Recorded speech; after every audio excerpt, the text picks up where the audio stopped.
Irmãos, vamos então dar início a essa terceira aula do Seminário Sinais da Volta de Jesus. Pedir aos irmãos para que possam abrir a palavra de Deus em Mateus 24, versículo 13. Pode deixar a Bíblia aberta aí como referência para a gente dar andamento a esse estudo. Mateus 24, versículo 13.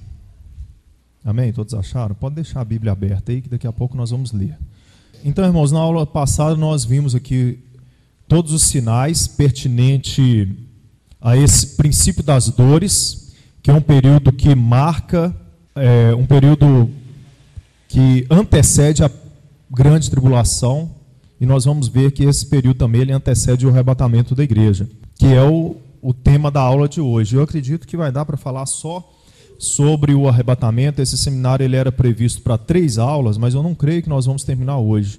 Tem que falar da grande tribulação, do governo do anticristo, do reinado milenar do Senhor Jesus, que completa todo esse assunto. Mas eu quero deixar essa aula só para arrebatamento, para a gente compreender isso bem, para não ter dúvida nenhuma, porque também nós vamos ver aqui que existe muita discussão em cima desse tema. Não é um tema que tem um consenso no meio teológico. Existem, pelo menos, a grosso modo, existem 2 pensamentos sobre o arrebatamento. Que ele acontecerá antes da grande tribulação, e tem outros estudiosos bíblicos que acreditam que ele será após a grande tribulação, junto aí com esse reinado milenar. Então é isso que nós vamos ver hoje. Então Jesus está lá ao Monte das Oliveiras, explicando para 4 de seus apóstolos esta questão da destruição do templo, e agora ele falou os sinais, e agora ele cita um momento de salvação após esses sinais, e depois ele vai narrar um período chamado de grande tribulação. E aí Mateus 24, versículo 13, os irmãos podem ler agora, mas está projetado aqui, mas se você pegar na sua Bíblia e ver, você tem uma visualização maior, que ele acabou de falar dos sinais, e ele cita esse versículo: mas aquele que perseverar até o fim, esse será salvo. E no versículo 14, no final, fala em então virá o fim, e aí ele vai falar de um momento crítico, uma grande tribulação, a qual nunca houve sobre a face da terra. Mas estamos aí agora falando sobre esse arrebatamento. Eu vou exibir aqui 2 vídeos que mostram a ideia geral que se tem do arrebatamento. Jesus Cristo está voltando para a sua igreja. A Bíblia diz em Mateus 24, 42: portanto vigiai, porque não sabeis o dia em que vem o nosso Senhor. Eu quero que vocês saibam, igreja, que Jesus Cristo poderia voltar este mês, ou ele poderia voltar na próxima semana, ou ele poderia até mesmo voltar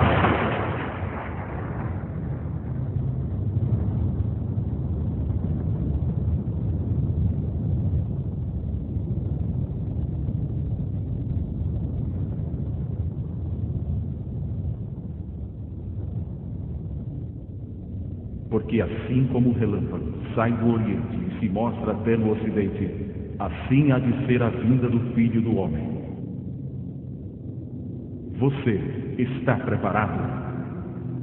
Então esse vídeo ele mostra a ideia geral que se tem do arrebatamento, um desaparecimento súbito das pessoas.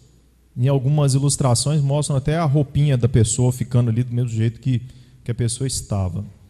Foi citado esse versículo, eu coloquei ele aqui.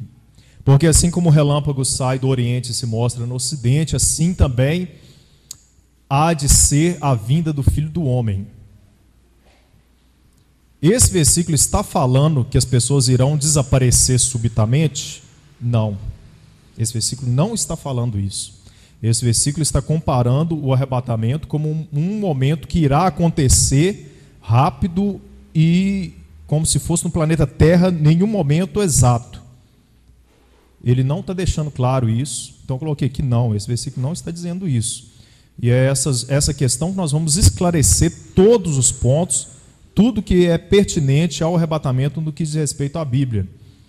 Esse versículo, eu deixei grifado aqui, Filho do Homem. Tem versículos que falam sobre as pessoas em geral, tem versículos que falam sobre o que vai acontecer com os que serão arrebatados, E esse versículo fala sobre a pessoa do Senhor Jesus. Então esse versículo está citando isso, que ele há de vir, e assim como relâmpago se mostra do ocidente ao oriente, aliás, do oriente ao ocidente, assim há de ser a vinda do Filho do Homem.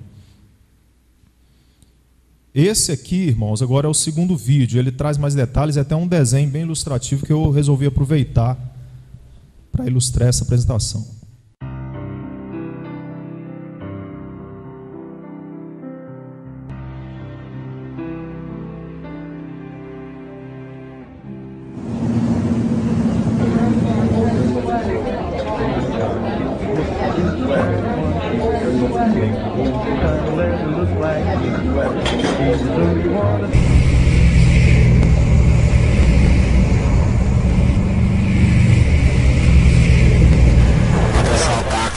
CTX 1234, por favor, pegar passageiro na Avenida Copacabana 359.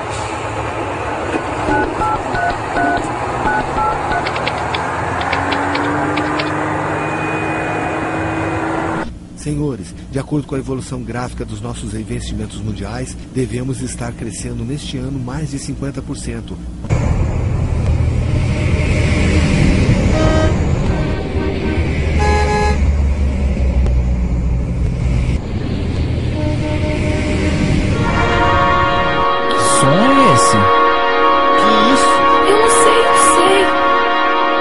O que está acontecendo? Meu Deus! Gente, o que está rolando?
Espera, já era, filho. Espera. Será que Jesus vai voltar ali para pegar? Vamos para trás, volta lá e pega aquele ali. Então agora nós vamos ver aí como será o arrebatamento. Esse segundo desenho aí, ilustrativo, ele traz mais detalhes. Vocês viram que apareceu um sinal, todo mundo viu aquele sinal, né? Mas ninguém sabia direito o que estava acontecendo. Os salvos ali na terra, eles sabiam o que aconteceu. Até uma mulher até se alegrou assim, né? A outra já ficou de braço aberto, mas quem ficou meio boiando, sem saber o que aconteceu. Só que não é isso que vai acontecer. Por quê? Primeiro detalhe, aparecerá um sinal no céu e todos irão ver esse sinal. Então aquela ilustração está certa. Todo mundo viu o sinal, né? Nos versículos 30 e 31, o Senhor vai dar esses detalhes sobre o arrebatamento. Aparecerá um sinal no céu do Filho do Homem. Aqui que está o detalhe: todas as tribos da terra se lamentarão e verão o Filho do Homem vindo sobre as nuvens do céu com poder e grande glória. Todos irão ver. E ele enviará os seus anjos com um rijo clamor de trombeta, os quais ajuntarão os seus escolhidos desde os quatro ventos, de uma a outra extremidade da terra. Acontecerá na terra em um momento só. Então está aí, todo mundo vai ver esse sinal. Quando for o momento do arrebatamento e ele se aproxima, já encerrou mais um dia sobre a face da terra aí, então isso é uma contagem regressiva, até porque esse dia ele está determinado por Deus, ele não é variável, Deus não está para definir ele está definido e ponto, e acabou. Então ele vai acontecer. Então a palavra fala que todo mundo vai ver esse sinal. Igual a ilustração lá. Eu não sei que sinal é esse, isso aqui é só uma representação. Então vai aparecer alguma coisa aí no momento do arrebatamento, que todo mundo da face da terra vai ver ao mesmo tempo isso. poderá ser uma coisa bem parecida com isso aí. É uma coisa sobrenatural, uma coisa que não vai ser confundida com a tempestade, uma coisa que não vai ser confundida com o sol mais quente ou com aquela nuvem que saiu rodando aí. Você lembra de uma nuvem gigante que apareceu na beirada do mar aí outro dia? O pessoal ficou meio apavorado. E aí que deve pedir perdão a Deus até pelo que ele não fez, com medo de ter sido o arrebatamento. Então vai aparecer esse sinal. Todas as tribos da terra se lamentarão e verão o Filho do Homem vindo sobre as nuvens do céu com poder e grande glória. Aí se a pessoa pensasse, não, isso aí quem vai ver são só escolhidos. Os escolhidos, só os que serão arrebatados que irão ver. Não, todos irão ver, e a palavra fala que as tribos da terra se lamentarão.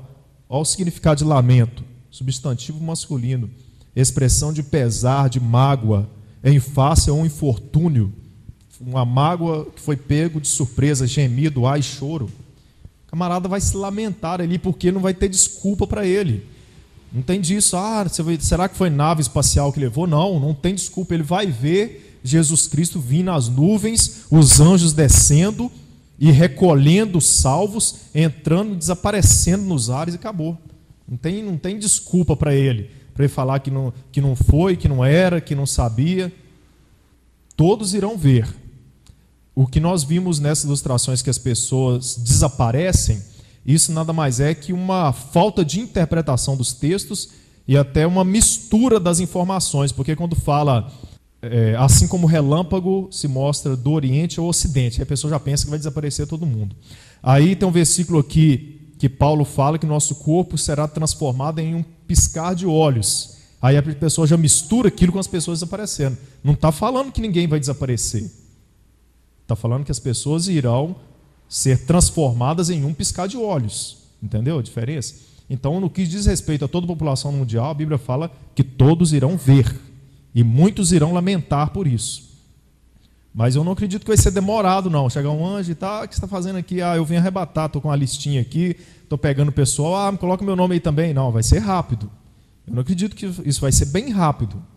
Entendeu? Não vai ser só porque todos irão ver, não vai ser um fato demorado. Próximo, então, esse detalhe aí: todos os habitantes da terra, justos ou ímpios, irão ver Jesus vindo nas nuvens. Todos. Aí, a carinha de desespero aqui, vendo Jesus vindo das nuvens, e aqueles que ansiavam por esse dia, sabendo muito bem o que está acontecendo. Camaradinha deixado para trás, hein? Então todos irão ver. Outro detalhe nesse versículo: e ele enviará os seus anjos com um rijo clamor de trombeta. Jesus, aqui ele não está falando que vai vir pisar na terra, não. Ele vai ficar nos ares, os anjos descerão, recolherão as pessoas ali e levarão e subirão. Peguei algumas ilustrações daquele vídeo. A moça aí, acabou, filho, acabou o sofrimento aqui na terra, acabou a perseguição, acabou. Nunca mais choro, nem lágrima, nem nada, nem conta para pagar. Isso é o de menos, né? Agora você fica imaginando aqui, os anjos estão descendo, eles sabem muito bem, cada anjo sabe muito bem quem ele vai pegar, e acabou, não tem disso.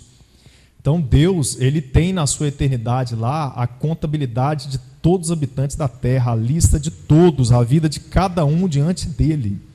E as oportunidades estão sendo dadas, a palavra está sendo pregada. Se a gente tivesse feito um seminário aqui empresarial de como alcançar a sua prosperidade financeira, eu acho que tinha gente em pé aqui. Mas como não é esse o tema, quantos convites nós entregamos para as pessoas aqui nas pracinhas? O camarada está bebendo a cervejinha, só jogou aquele de lado. Teve um camarada que entregou o convite para ele, antes de entregar, eu falei assim: não, você está perdendo tempo, entrega para outra pessoa, porque eu não vou mesmo, eu nem quis saber do que se tratava. Então não adianta. E Jesus, ele vai dar alguns detalhes aqui, comparando até nos tempos de Noé. Então é isso aí, irmãos, isso é um ponto fundamental dentro do Evangelho de Cristo, porque nós almejamos uma pátria espiritual eterna, nós não almejamos uma vida próspera. Isso não é o fim, isso não é o objetivo do Evangelho de Cristo. Não, Jesus não morreu para nos dar uma vida próspera aqui na terra, mas sim próspera com Ele para todo sempre. Então isso é o objetivo nosso, seja morrer de velhice ou com alguma enfermidade, ou seja lá o que for, em encontrar com Ele, ou a geração que estará viva aguardando a volta de Jesus, esse sentimento que deve arder nos nossos corações, isso tem se perdido. Pouco se fala sobre isso, poucos estudos nós encontramos nas igrejas com esse tema.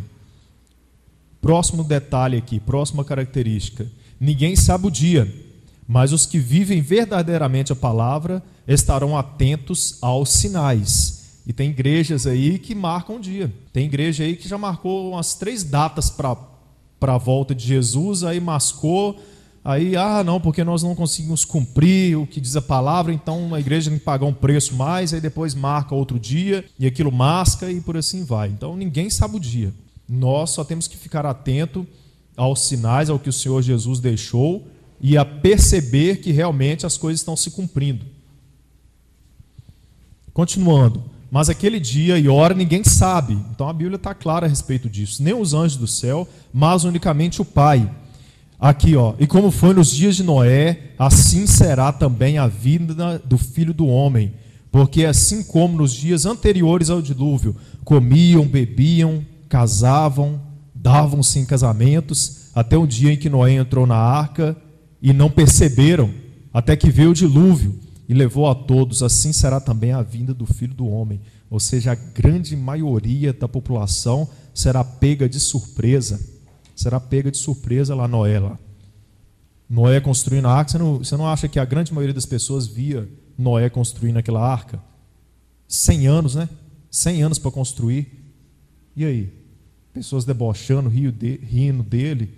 Não havia chovido sobre a face da terra. Imagina o cara construir um barco com aquela capacidade, 100 anos para construir, o quanto que talvez não debocharam dele naquela construção. Mas Deus falou com ele, Deus avisou, ele foi preparando, e aí o dilúvio se abateu, e aí já era, filho. Já era. Deus fechou a arca ali, selou ela, nem ele podia abrir. Agora você fica imaginando o Noé ali, escutando as pessoas batendo, ranhando, gritando pelo lado de fora, né? Até as águas subindo e aquilo se aquietar. Tempo terrível.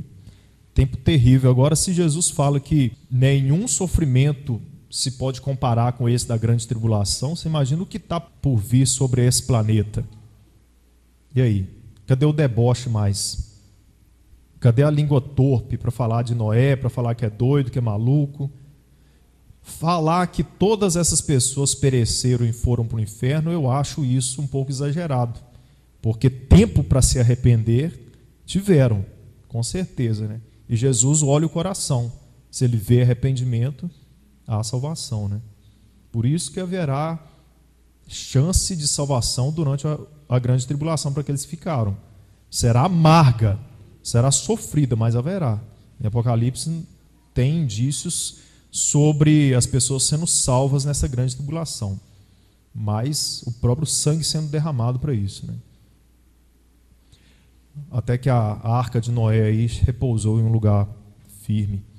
Então ninguém sabe o dia, ninguém tem como prever o dia, Deus não vai revelar o dia, nem os anjos do céu, nem o próprio Filho sabe, senão Deus. Então isso aqui é mais um detalhe do arrebatamento. Eu vou passar detalhe a detalhe para a gente não ter dúvida nenhuma a respeito do arrebatamento. É certo que pessoas serão levadas e outras deixadas. Então, estando 2 no campo, será levado um e deixado o outro. Não está falando que um vai desaparecer subitamente também.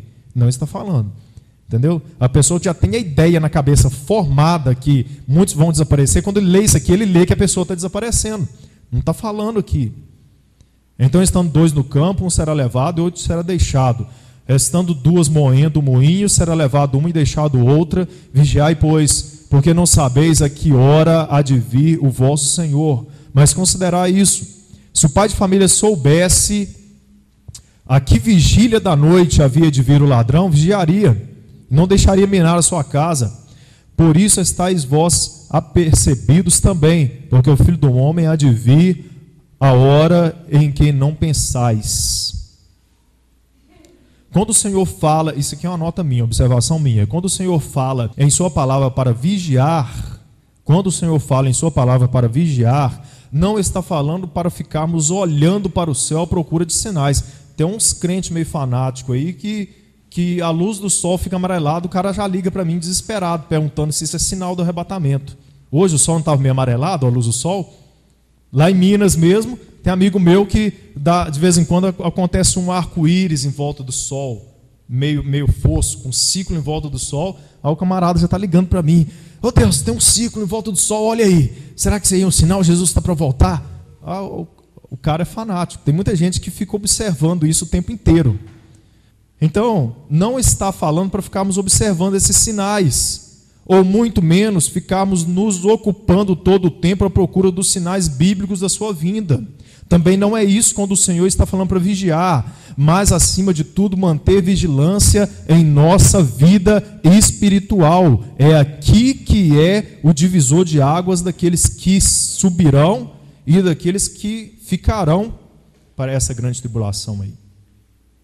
Você vê que em todo o ministério de Jesus, talvez ele tirou meia hora para falar sobre isso, sobre os sinais que nós estudamos aqui. Meia hora, talvez uma hora, talvez um pouco tempo discutindo com os discípulos ali no Monte das Oliveiras, ele passou todo o assunto. Como não era, como se diz, não era o tema principal da pregação dele. O tema principal dele é que eu me arrependa de todos os pecados e que ele morreu por isso. É isso que é indiscutível na Bíblia. Aí eu cito aqui exemplos que eu já encontrei nesse meio evangélico, de quanto o nosso meio está despercebido em relação ao como devemos nos preparar, ser vigilantes, calúnia, difamação, mentira, roubo, falta de amor, egoísmo, rebeldia. O que eu mais encontro é isso aqui, ó, sentimento, sabe aquele sentimento que enraizou no coração da pessoa, que é quase difícil, que é impossível tirar aquilo, só Deus para tratar aquilo? Rebeldia, que é sentimento de rebeldia, a pessoa revoltada contra tudo, contra todos, briga com todo mundo, acha que ficar só dentro de casa vai ser salva, e aí a pessoa vai se afastando, só sabe criticar, difamar, falar mal. E aí? E aí bate o arrebatamento e a pessoa quer subir. Pergunta a essas pessoas se o fracasso dela não vai jogar a culpa em Deus e o povo. É isso que acontece. Ganância, orgulho, muita gente orgulhosa, e etc, etc, etc. Quantas características nós não poderíamos colocar nessa lista aí? Já vi, eu estava dando um estudo uma vez, uma sequência de estudo, aí chegou na igreja de Coríntios, aí eu fui discutir alguns problemas da igreja de Coríntios, uma irmã nunca mais veio no estudo, ela sentiu que eu estava jogando indireto para ela, porque os problemas de Coríntios ali era inveja, o irmão falando mal um do outro, e aí ela já ficou com a cara virada pensando que eu estava jogando indireto para cima dela. Irmãos, o crente espiritual, quando ele vai na igreja e Deus fala com ele, ele tem uma conclusão: Deus falou comigo hoje, que seja para exaltar o irmão, que seja para corrigi-lo, que seja para colocá-lo no caminho, que seja para crescimento espiritual dele. O crente carnal, quando Deus fala com ele no sentido de correção, ele pensa o seguinte: o pastor está jogando indireta para mim, eu nunca mais volto nessa igreja. O crente carnal pensa desse jeito, entendeu? O crente carnal, eu já vi muitos por aí.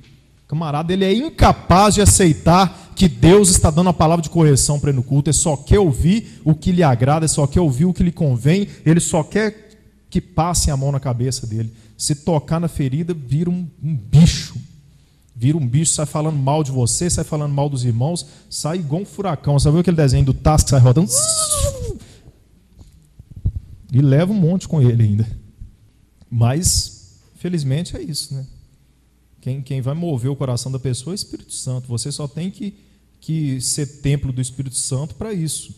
Mas se a pessoa não quer, então isso tem demais. As pessoas estão voadas por aí. Aí bate o arrebatamento, é hora de você gritando para a rua, igual a ilustração lá: espera, espera. Esperar o quê, rapaz? Esperar o quê? Deus tem a vida de todo mundo contabilizada diante dele aqui, ó. Ele sabe quem, entre aspas, merece ser arrebatado. Porque merecer nós não merecemos, né? Mas estou usando essa palavra na falta de uma outra palavra para usar. Ele sabe quem merece aquele amor, quem sofreu, quem realmente matou o próprio eu, colocou de joelhos, orou, se arrependeu. Ele conhece os corações de todos. Então, quando alguém te pisa, irmão, quando alguém fala mal de você, não nos cabe fazer justiça com nossas próprias mãos, porque nós servimos aquele que é o justo juiz e nós temos um advogado que é Jesus Cristo. É assim que o servo de Deus vive. Tem perseguição nenhuma nesse Brasil que nós vivemos aqui. Imagina se tivesse. Tem perseguição nenhuma, por isso que está isso aí.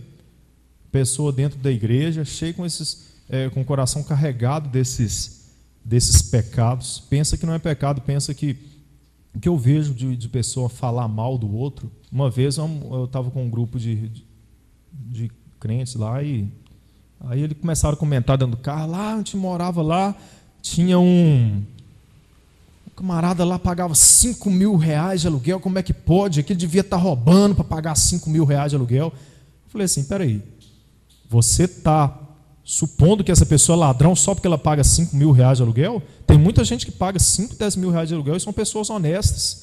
Isso é levantar falso testemunho. Isso está lá entre os 10 mandamentos e está no Novo também. Levantar falso testemunho é mentir, é falar que uma pessoa fez uma coisa sem que você tenha prova para aquilo. Isso é pecado.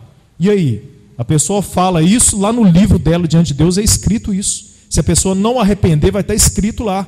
E a pessoa muitas vezes não tem nem consciência do pecado que ela está cometendo. Mas a língua vai solta. Porque às vezes movida por inveja, movida por sei lá o que for, vai falando. Temos que vigiar muito o que nós pensamos. Porque tudo gera no coração. Depois para brotar e virar palavras e virar atitude, não custa nada. Nós temos que matar isso lá dentro de nós mesmos. Isso é muito difícil. Aí, ó. É o versículo em Apocalipse. Esse que vem sem demora. Guarda o que tens, para que ninguém tome a tua coroa. Inclusive você mesmo tirar a sua própria coroa. Quantos estarão aí? Quantos estarão aí sobre a face do planeta Terra, que no dia do arrebatamento, que carregaram Bíblia a vida inteira para a igreja e voltaram e tinham o título de crente e estarão com esse pesar no rosto no dia do arrebatamento? Porque não irão subir. Porque não irão subir. E aí, na próxima aula eu vou te mostrar detalhes do que vai acontecer com essas pessoas aqui. Quem estará no governo desse mundo é o próprio Lúcifer, usando um avatar, usando um fantoche, que é um anticristo, que é um homem que eu creio que já existe, que talvez já esteja na mídia mundial, ganhando a confiança das nações, porque vai ser uma pessoa que todo mundo deverá confiar nele. Então essa pessoa talvez já esteja ganhando a confiança, porque no dia que a igreja for arrebatada, ele já vai se manifestar ali. Quando ele aparecer nas televisões, é o próprio Satanás falando aos povos. O governo está na mão dele. Vai passar a foice geral nessas cabeças que ficaram. E aí o que não se preparou, filho, ele vai tentar convencer o máximo de colocar a marca da besta, né? O camarada que resistir e não colocar é morte. Aí que está a salvação dentro dessa grande tribulação. Mas quem vai resistir a isso? Mas tem muitos que irão resistir, né? Porque se não resistir, é prolongar um pouquinho a vida aqui na terra para padecer no inferno, os que pegaram essa marca aí. É o que eu disse aí, Deus possui a contabilidade de cada pessoa que habita sobre a face da terra. Eu estou pegando mais pesado aqui, porque esse estudo está sendo gravado em MP3 e eu consegui converter a segunda aula em vídeo. Coloquei a apresentação toda e a minha voz, então converti em vídeo. Eu vou converter essa aqui também. Então eu vou jogar nas redes sociais, na internet. Então o estudo vai alcançar um número muito maior de vidas do que nós aqui. Os irmãos também vão ter acesso. Então por isso eu tô expandindo bem os detalhes, porque eu creio que Deus vai tratar muitos corações aí. Vai tratar muitos corações, porque eu sei que isso é uma falha dos pastores, mas muito pastor tem receio de falar isso com a igreja. Muito receio, porque se falar, muitos vão sair. Tem pessoas que saem mesmo. Então, às vezes, é melhor o camarada ouvir uma dura dessa e consertar do que o pastor falar com ele e sair da igreja pior ainda do que já estava lá.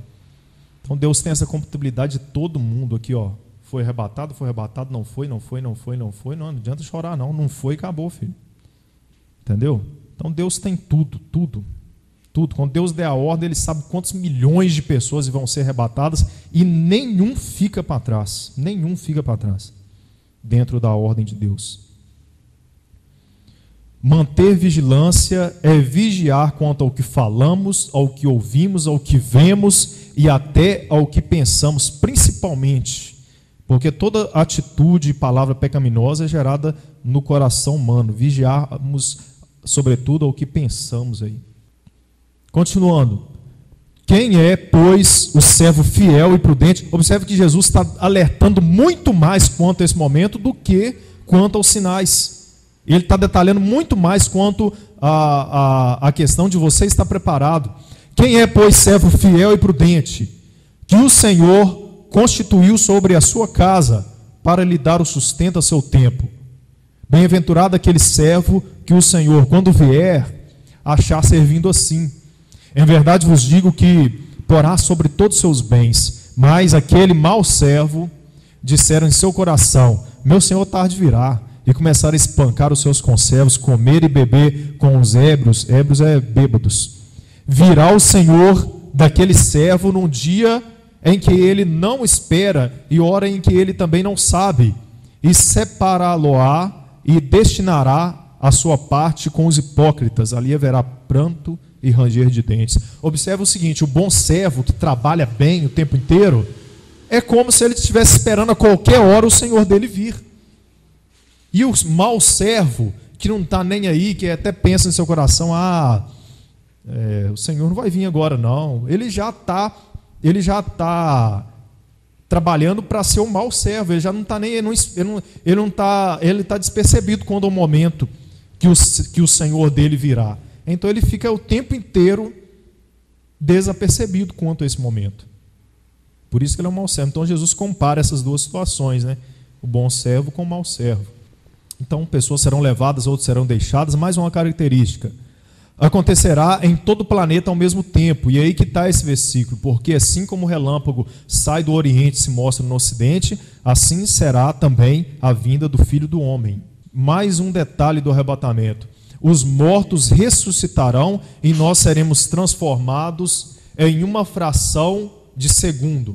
E esse versículo agora, ele é detalhado em uma das cartas de Paulo, em 1 Coríntios, capítulo 15, versículos 51 ao 53.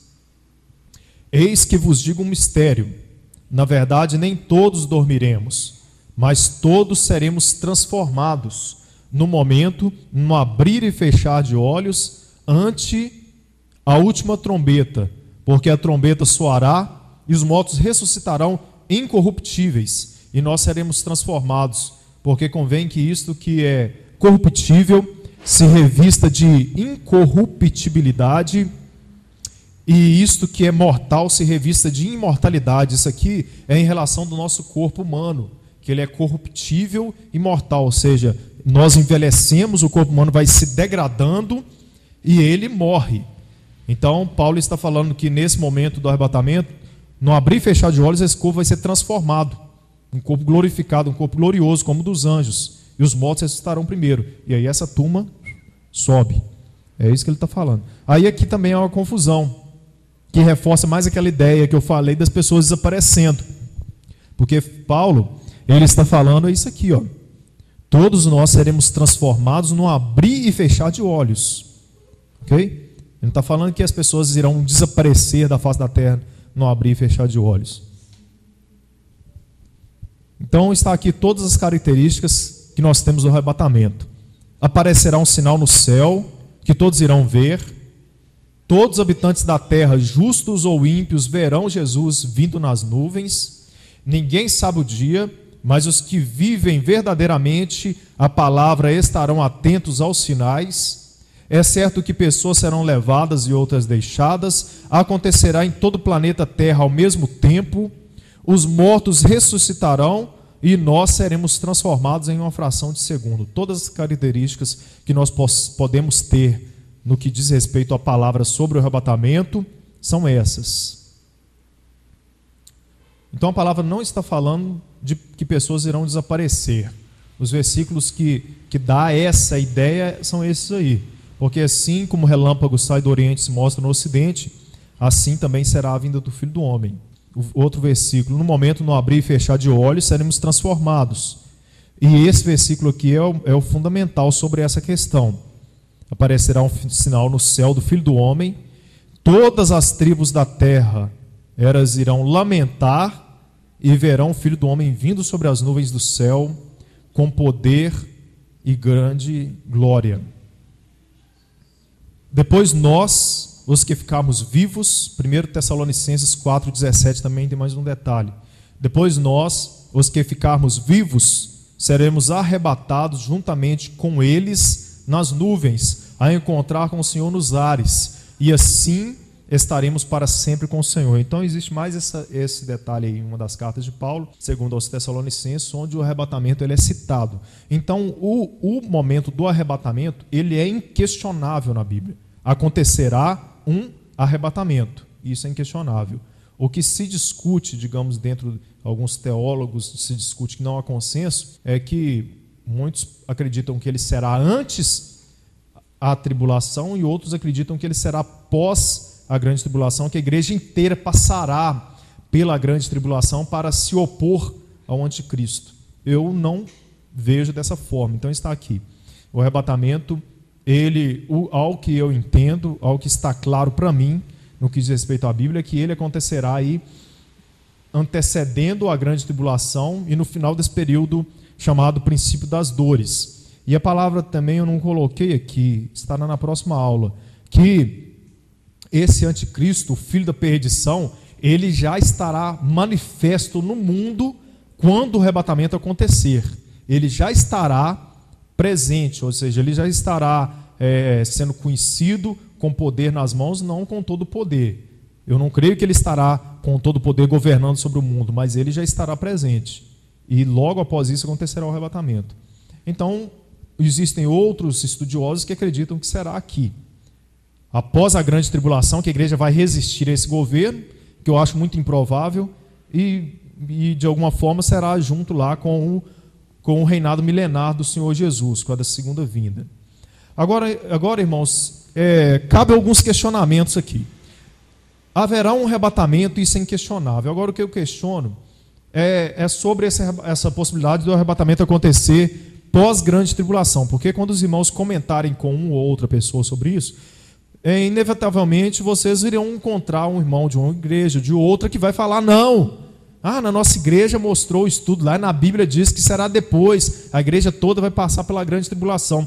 Então, para mim, sendo assim, para aqueles que defendem a ideia de um arrebatamento pós-grande tribulação, cabe alguns questionamentos que eu não encontrei resposta na Bíblia e que dá um pano para a manga. Olha, a questão é o seguinte: se o arrebatamento é após a grande tribulação, junto ali com esse reinado milenar de Jesus, Jesus arrebata seus escolhidos e ao mesmo tempo está descendo para instituir seu governo milenar sobre a terra? É mais ou menos essa ideia então que se tem. É como se Jesus viesse e aí sobe todo mundo. Aí na mesma hora ele vai falar o quê? Desce. Já viu aquilo que você manda o pessoal ficar de pé na igreja, mas era para sentar, que tinha um aviso? Então só pode ser isso. Subir e depois já descer rapidinho, porque vai estabelecer o reinado milenar. É isso que eu queria saber de alguma pessoa que dá esse estudo, né? Então tá aqui, ó. Essas pessoas aí aqui outro questionamento. O que Jesus fará com os crentes não vigilantes que ficaram? Irá perdoá-los ou condená-los ao inferno? Porque, tipo assim, ele arrebatou, mas já está estabelecendo o reinado milenar. Então tem um grupo que subiu, mas já está descendo para o reinado milenar. Mas os crentes que ficaram, eles serão condenados ao inferno? Eles não serão perdoados? Mas, se Jesus perdoá-los, qual a diferença entre os que foram arrebatados e os que não foram, mas foram perdoados? Então começa a dar uns nós, uns panos para a manga, que você não encontra resposta para isso, porque eu não vejo na Bíblia esse arrebatamento acontecendo lá no final, depois da grande tribulação. Mas eu já percebo que os estudos tentam ignorar completamente a questão do arrebatamento. Ignorar completamente isso, como se só acontecesse a segunda vinda de Jesus para reinado milenar dele. Mas nós vimos os versículos que mostram o arrebatamento. Nós vimos Jesus ali no Monte das Oliveiras falando que ele enviará os seus anjos com um rígido clamor de trombeta, que separará os seus escolhidos e serão levados a encontrar com eles nos ares. E Paulo fala que estaremos para sempre com o Senhor. Então, não dá para ignorar que acontecerá o arrebatamento. E eu vejo ele acontecendo antes, na beiradinha, aí, próximo a essa grande tribulação, que é o reinado literal desse anticristo sobre a terra. Agora é ele que domina isso aí.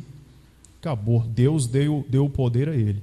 Não é também para a gente pensar, Satanás é tão poderoso assim, vai governar o mundo e tal, ele está arrebentando com tudo. Não, Deus está permitindo. Deus só está permitindo pelo pecado na vida do homem. Deus só está permitindo pelo pecado, pelas escolhas humanas, porque a humanidade que está escolhendo isso, pela humanidade ao decorrer dos séculos, milênios, décadas, foi dando poder a ele. O que Deus fala com Adão e Eva lá no Éden? Ele dá a terra para o homem, para ela sujeitar e ela dominar. Ele dá o planeta Terra ao homem.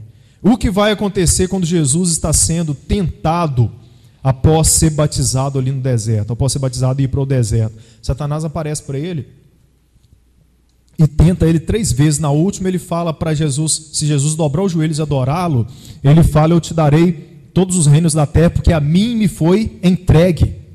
Ou seja, de Adão, Deus dá o governo da terra a Adão. Milênios depois, Satanás tem esse governo nas mãos dele.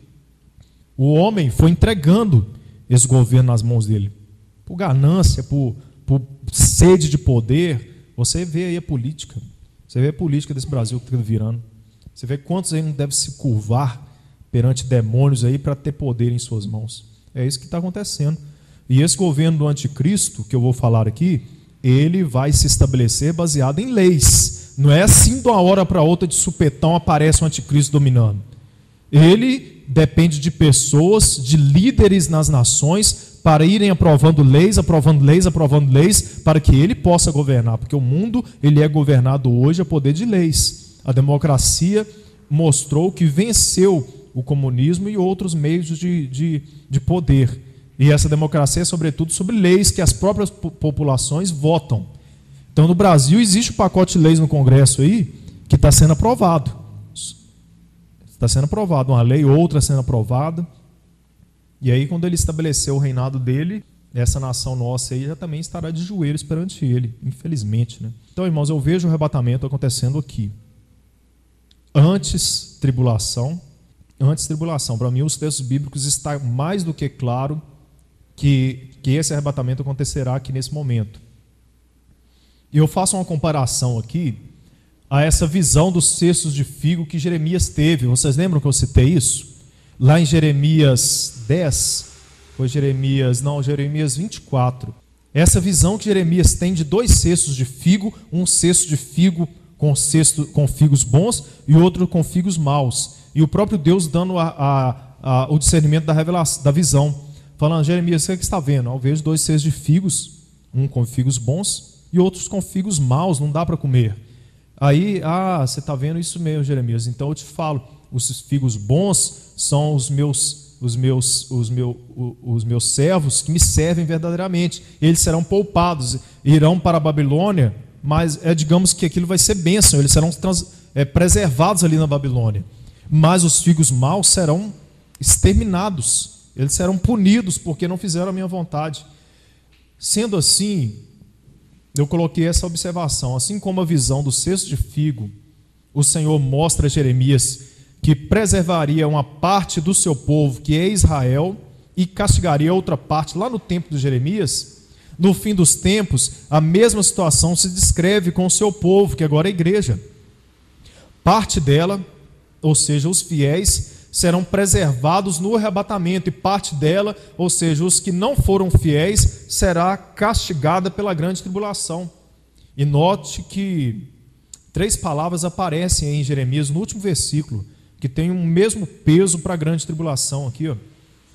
E enviarei entre eles a espada, fome e pestes, até que os consumam sobre a face da terra, que lhes dei a eles e seus filhos. É quase o mesmo peso. o que aqueles judeus que foram levados para a Babilônia e padeceram ali, a grande tribulação terá quase o mesmo peso para aqueles servos que ficaram aqui. Será um momento terrível de desilusão, de fim, de saber que acabou tudo e que não tem, é quase um momento de desesperança, né? Agora, irmãos, na sequência, depois que Jesus fala sobre esse arrebatamento, ele cita essa expressão aqui, a abominação da desolação. Ele vai citar isso logo após, se você ver a sua Bíblia aí, Mateus capítulo 24, versículo 13 e 14, tem essa palavra de salvação que nos remete ao arrebatamento. Depois ele entra agora falando sobre a grande tribulação, e dentro do contexto da grande tribulação ele está citando isso que ele chama de a abominação da desolação. E o que Jesus fala que é isso? Então está aí, logo após Jesus mensurar uma palavra de salvação, que é o arrebatamento, Jesus fala sobre essa tal abominação da desolação ou abominação desoladora. Então logo na sequência aí, depois do 13 e 14, aqui ó, no 15 e 16, agora está entrando aí na grande tribulação. Quando, pois, virdes a abominação da desolação, que falou o profeta Daniel, está no lugar santo, quem lê entenda. Então os que estiverem na Judeia, fujam para os montes, e os que estiverem sobre o telhado, não desça para tirar alguma coisa de sua casa. E quem estiver no campo, não volte atrás para buscar suas vestes. Mas ai das grávidas e das que amamentarem naqueles dias, e orai para que a vossa fuga não aconteça no inverno ou no sábado, porque haverá grande tribulação, como nunca houve desde o princípio do mundo até agora, nem tampouco haverá. E aí, que abominação da desolação é essa? Jesus, ao mencionar o lugar santo, que é essa abominação da desolação, ele chega de cara com o lugar santo. Jesus está referindo ao templo. Ele se refere ao templo ali, quando ele está falando com os 4 apóstolos. Olha lá, ó, o espírito da abominação, da desolação chegando aí no templo. Isso é o próprio espírito do diabo, cara. Isso é o Satanás chegando ali. Agora sou eu que mando esse trem aqui. Vocês vão dobrar o joelho para mim aqui e tal. Isso já havia acontecido uma vez quando Jesus fala isso. Quando Jesus fala aquela profecia, isso se cumpre 3 vezes na história. 3 vezes vai acontecer na história.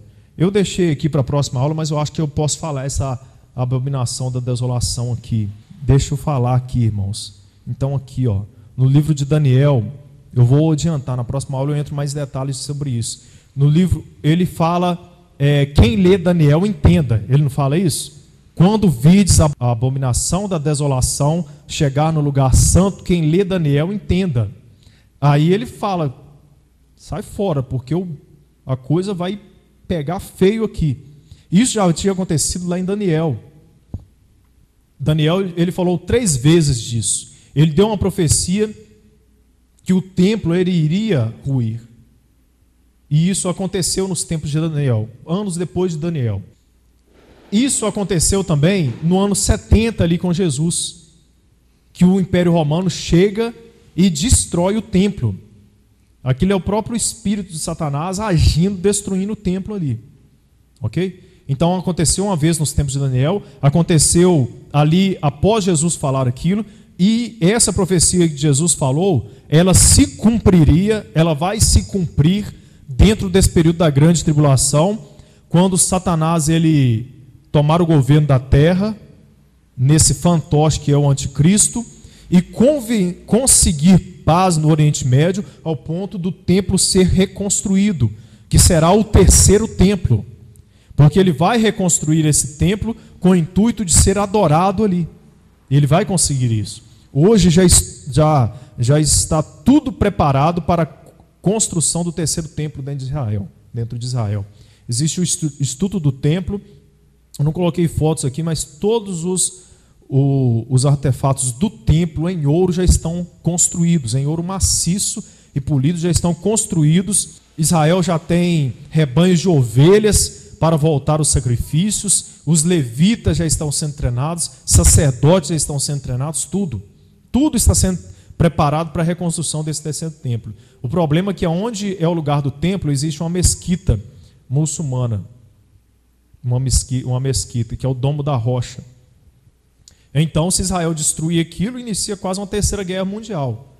Então, ele vai decretar uma paz ali ao ponto de conseguir, imaginamos, desconstruir essa mesquita para que esse templo seja construído. Porque ele quer ser adorado aí como o próprio Deus. Porque, olha, observem só, vocês sabiam que as grandes religiões do mundo, dentro de pseudo-profecias, elas aguardam um líder vir para trazer paz ao mundo inteiro? As grandes religiões do mundo, elas têm isso. Só que esse grande líder é para um governo puramente humano, terreno aqui na Terra. O budismo, ele traz isso. O islamismo traz isso. As grandes religiões trazem isso. O judaísmo aguarda até hoje quem? A vinda do seu Messias. A única religião, digamos, que aguarda a vinda de um líder para uma vida espiritual eterna é o cristianismo.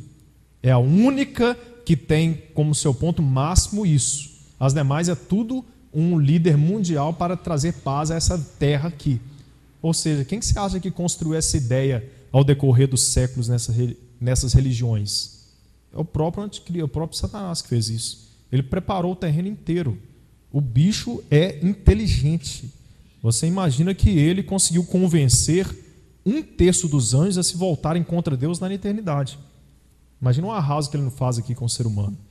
Ele fez um plano engenhoso que está desenvolvendo durante séculos. É o que ele sempre quis.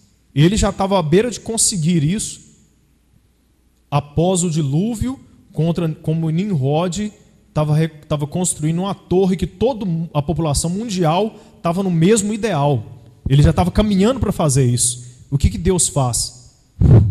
Acaba com aquilo.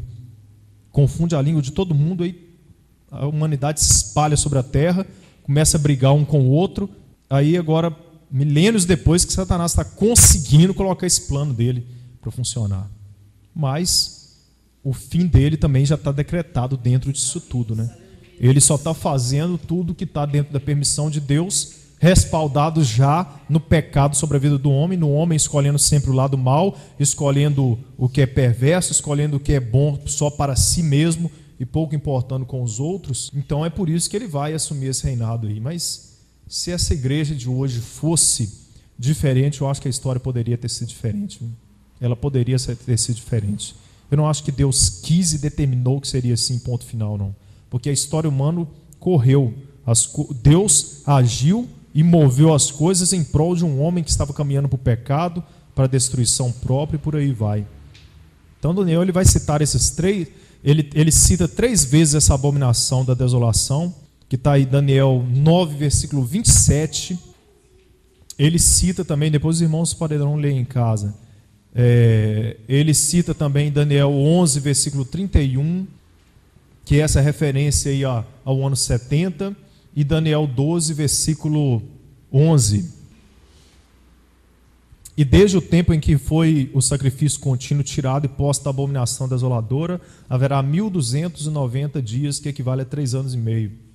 E essa terceira vez acontecerá aí, dentro desse período da grande tribulação, que o anticristo vai conseguir reconstruir esse templo, ter essa paz no mundo inteiro e desejar ser adorado nesse templo aí como o próprio Messias, né? Ele estará se fazendo como o Messias. Aqui que Paulo cita esse detalhe, irmãos, 2 Tessalonicenses. Ora, irmãos, rogamo-vos pela vinda do nosso Senhor Jesus Cristo e pela nossa reunião com Ele. É aqui que Paulo cita aquela questão que eu falei, que o anticristo ele vai se manifestar no mundo antes do arrebatamento. Ora, irmãos, rogo-vos pela vinda do nosso Senhor Jesus Cristo e pela nossa reunião com Ele, que não vos movais facilmente no vosso entendimento, nem vos perturbeis, quer por espírito, quer por palavra, quer por epístola, como de nós, como se o dia de Cristo estivesse já perto. Isso aqui é a questão de Tessalonicenses. Eles estavam tão entusiasmados com a vinda de Jesus que alguns já estavam até parando de trabalhar. Eu falei até sobre isso aqui um dia no estudo na igreja. Então Paulo escreve aos Tessalonicenses corrigindo isso, para eles não se preocuparem com isso. Ninguém de maneira alguma vos engane, porque não será assim, sem que venha antes a apostasia. Ele fala, Jesus não vai voltar, não será desse jeito antes que venha uma apostasia sobre a terra, e se manifeste o homem do pecado, o filho da perdição, o qual se opõe e se levanta contra tudo que se chama Deus, ou que se adora, de sorte que se assentará como Deus no templo, ao templo que ele vai reconstruir aí, o terceiro templo, no templo de Deus, querendo parecer Deus. Então, antecedendo ao arrebatamento, ele vai se manifestar na terra, já com indícios do seu poder. Talvez nós já estamos vendo esse camarada nas mídias, e nós ainda não sabemos que é ele. Talvez ele já esteja por aí, já falando às nações, já se manifestando, porque todos os sinais já se cumpriram. Eu vou mostrar aqui, se não der tempo nessa aula, todo o preparo, toda a articulação para ele assumir. Então, ele vai se manifestar e depois bate esse arrebatamento. Aí ele assume o poder geral sobre esse mundo aí. Então será levado o iníquo, ao qual o Senhor desfará pelo sopro de sua boca e aniquilará pelo resplendor de sua vinda. Aí a segunda vinda dele.